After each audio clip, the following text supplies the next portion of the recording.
2026-27 সালের যারা মাধ্যমিক এবং উচ্চ মাধ্যমিক পরীক্ষার্থী রয়েছে তাদের উদ্দেশ্যে একটি বিশেষ বার্তা বা এই ভিডিওটি করা হচ্ছে। তোমাদের উদ্দেশ্যে একটি কথা বলি, তোমাদের কাছে কোনো বিষয় যখন যে কোনো সাবজেক্টের, ধরো ফিজিক্স হোক বা কেমিস্ট্রি হোক বা বাংলা হোক, ইতিহাস হোক, যে কোনো সাবজেক্ট, অনেক ছাত্রছাত্রী বলে স্যার এই সাবজেক্টটা আমার কাছে খুব প্রিয়, আমার খুব ভালো লাগে পড়তে, বা আর এই সাবজেক্টটা আমি পড়তে পারি না বা আমার ভালো লাগে না পড়তে। এর কারণ কি কখনো ভেবে দেখেছো কেন এমনটা হয়? এটার মূল কারণ হলো সেই সাবজেক্টটা সম্পর্কে তোমার হয়তো স্বচ্ছ ধারণা নেই বা থাকে না। একটা ইতিহাসের কোনো বিষয় তুমি পড়ছো, যে কোনো বিষয় হতে পারে, এবার সেটা যখন তোমার পাঠ্য বইয়ের মধ্যে রয়েছে সেটা সরাসরি তুমি পড়ছো। এইভাবে যদি পড়া শুরু করো এবং শেষ করো, দেখবে যে আসল বিষয়টা তুমি বুঝতে পারছো না। কারণ হলো কোনো ঘটনা বা কোনো বিষয় হঠাৎ করে কখনো শুরু হয় না, তার একটা প্রেক্ষাপট থাকে। কী কারণে এটা ঘটলো? ধরো একটা বাংলা কবিতা, যেমন অসুখী একজন কবিতাটি আমরা যদি দেখি ক্লাস 10 মাধ্যমিকের, যে কবিতাটি শুরু হচ্ছে একটি যুদ্ধের কবিতা। এবার কোন দেশে যুদ্ধ হচ্ছে, এটা একটি বিদেশি কবিতা। এবার সেই যুদ্ধের প্রেক্ষাপটটা তোমাকে জানতে হবে, কোন প্রেক্ষাপটে এই কবিতাটি লেখা হচ্ছে। সেই প্রেক্ষাপটটা না জেনে যদি তুমি সরাসরি অসুখী একজন কবিতাটি পাঠ করো, তাহলে কিন্তু তোমার কনসেপ্ট ওই মোটামুটি অর্ধেক থেকে যাবে। এরপরে তুমি একটা কোনো জায়গায় কোনো ভিডিও দেখলে বা কোনো কিছু দেখলে যে অসুখী একজন এভাবে পড়লে 90% পাবে, বা এটা যেটাই হোক, এরকম অনেক রকম ইউটিউবের মধ্যে ভিডিও থাকে। তো এটা কিন্তু সঠিক পদ্ধতি নয়। যে কোনো সাবজেক্টের তুমি যখন কোনো কিছু শুরু করবে, তার একটা আগে প্রেক্ষাপটটা জেনে নিবে। এই প্রেক্ষাপটটা না জানা থাকলে পড়া বুঝতে পারবে না। পাশাপাশি সাবজেক্ট যেহেতু আমার বাংলা, তাই আরেকটা কথা বলবো, একটা এই প্রেক্ষাপটটা জানার পাশাপাশি যিনি লিখছেন, অর্থাৎ কবি হতে পারেন, প্রাবন্ধিক হতে পারেন, নাট্যকার হতে পারেন, সেই কবি বা প্রাবন্ধিক সম্পর্কে মানে এক কথায় লেখক পরিচিতি, এটা কিন্তু খুব খুব গুরুত্বপূর্ণ। এটাকে কিন্তু আমরা ছাত্রছাত্রীদের খুব ইগনোর করি, এবং আমরা মাস্টার মশাইরাও এই বিষয়টাকে ছাত্রছাত্রীদের বলি না যে এটা না জানলেও হবে, বা জানলেও খুব সীমিত। কিন্তু এই জায়গাটা কিন্তু একটা বড় ভুল হয়ে যায়। যেমন কে বাঁচায় কে বাঁচে, মানিক বন্দ্যোপাধ্যায়ের যদি আমরা গল্পটা পড়ি, ছোট গল্পটি, তো এই যে মানিক বন্দ্যোপাধ্যায় সম্পর্কে যদি তোমার ধারণা না থাকে, তাহলে কিন্তু এই গল্পটা তোমার পড়তে অসুবিধা হবে, 1 নম্বর।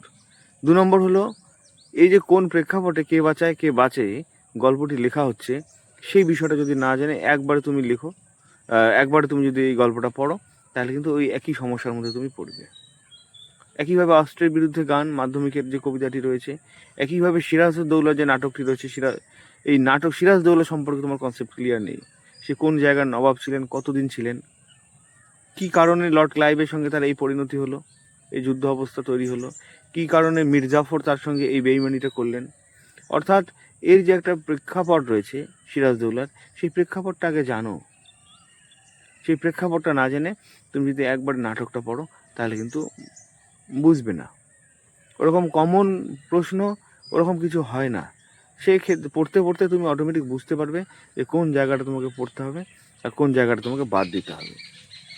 অর্থাৎ তোমার প্রবন্ধ বা ছোট গল্প বা সে অঙ্ক হোক, যে কোনো বিষয় হোক, স্টুডেন্টদের সবার আগে যেটা নজর দেওয়া দরকার, সেটা হলো যে তার ব্যাকগ্রাউন্ডটা কী, কোন জায়গা থেকে এই জায়গাটা তো আসছে। আমার পাঠ্য বইয়ের মধ্যে যে বিষয়টা আমি পড়ছি, জীবনবিজ্ঞান হোক বা বাংলা হোক বা ইতিহাস হোক, যে এই জায়গাটা হঠাৎ করে আমার পাঠ্য বইয়ে আসেনি, এর একটা পুরনো ইতিহাস রয়েছে, এর একটা প্রেক্ষাপট রয়েছে। সেই জায়গাটা যদি তুমি জেনে নিয়ে ওই টেক্সট পড়ো, তাহলে কিন্তু অনেক অনেক সুবিধা হবে। তাহলেই তোমার পরীক্ষায় বেশি নম্বর উঠবে, নতুবা কোনোভাবেই নয়। এই প্রসঙ্গে আরেকটা কথা বলি, ব্যাকরণের কথা বলি, বাংলা ব্যাকরণের কথা বলি। এই ব্যাকরণের ক্ষেত্রে কিন্তু একই, মানে এই সমস্যাটা ভীষণ ভীষণ দেখা যায়। এবং পরবর্তীতে যদি কোনো ছাত্রছাত্রীকে জিজ্ঞেস করে তুমি এই ব্যাকরণের অংশটা জানো, বলছে না স্যার আমি তো এটা পড়িনি, আমাদের কয়েকটা বিষয় কমন দিয়েছিল, সেটাই আমরা পড়েছি। এই ব্যাকরণে কমন বলে কিন্তু কিছু হয় না। ব্যাকরণটা হলো শেখার বিষয়। তুমি যদি ব্যাকরণটা শিখে নাও, ধরো বাক্য কাকে বলে, বাক্য নির্মাণের শর্তগুলো কী কী, বাচ্য কী জিনিস, কারক কী জিনিস। এবার কারক তুমি মুখস্থ করবে, এটা হয় কখনো? বাচ্য কখনো মুখস্থ করবে, তাই হয় কখনো? হয় না।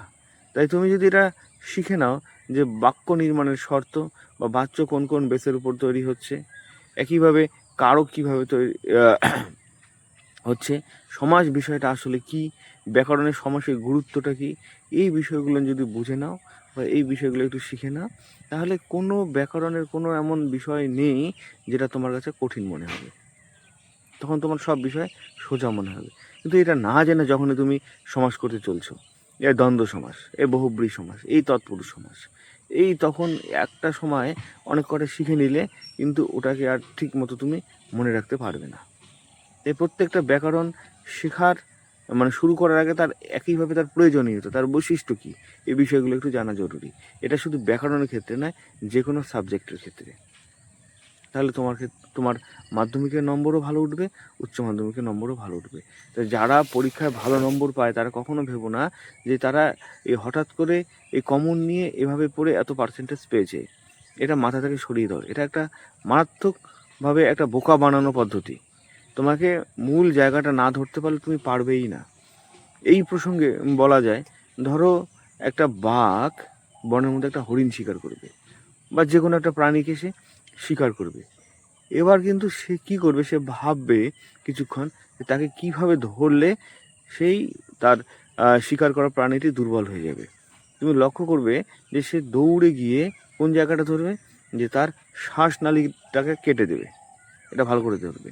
অর্থাৎ তার এই গলাটাকে ধরে তাকে আগে শ্বাসরুদ্ধ করে তাকে মেরে ফেলবে, তারপরে তাকে কিন্তু শিকার করবে। এবার সে যদি হরিণটার পায়ে গিয়ে আক্রমণ করবে বা পিঠে গিয়ে আক্রমণ করে, তাহলে কিন্তু সে হরিণটার সঙ্গে পারবে না। ঠিক একইভাবে একজন মাধ্যমিক বা উচ্চ মাধ্যমিকের শিক্ষার্থী হিসাবে তোমাকেও এইভাবে একটু এই শিকারী মানসিকতা নিতে হবে। অর্থাৎ তুমি কিভাবে এই বিষয়টাকে একটু ধরবে, তারপরে তুমি এই বিষয়টাকে আত্মস্থ করতে পারবে। না হলে কিন্তু কোনোভাবেই সম্ভব নয়। শুধু ছোটাছুটি করবে, এটা কমন নিবে, ওটা কমন নিবে, এই নোটস জোগাড় করে সময় পার হয়ে যাবে। রেজাল্ট কিন্তু কোনোভাবেই ভালো হবে না। একটা অ্যাভারেজ নম্বর তুমি পাবে। ধন্যবাদ। এই বিষয়গুলো একটু মাথায় রাখো। আশা করি অবশ্যই ভালো নম্বর থাকবে মাধ্যমিক এবং উচ্চ মাধ্যমিকে। ধন্যবাদ সবাইকে।